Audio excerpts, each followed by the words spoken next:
All right, this is just a quick video of brown belt requirement, checking off the tier 1 safe combination lock decoding requirement for brown belt. So it's a master lock 878, yeah, it's everyone's middle school lock. But basically, there's a trick.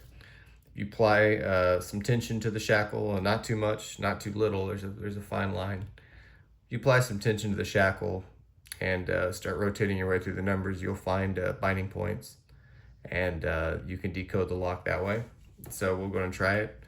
At 0, I'm going to spin past it. 1, 2, 3. I'll just go one more time for fun. So 4. I'm going to start with that tension.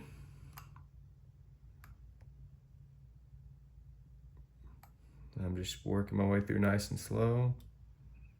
I think I felt a bind there, but let me try a little more tension.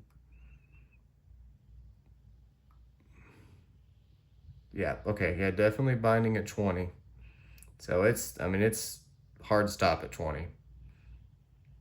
So that you would add 5 to that first number. So that put us at 25. So we can come on around to 25 and let the tension off. Okay, a little more tension here. Okay, there's another click at 27, I think.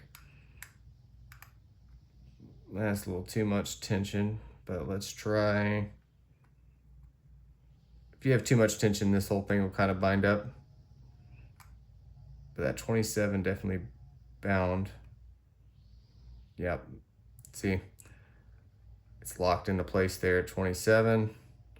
And then from there, you're just going to try every number, tension on every number going around until you get it open.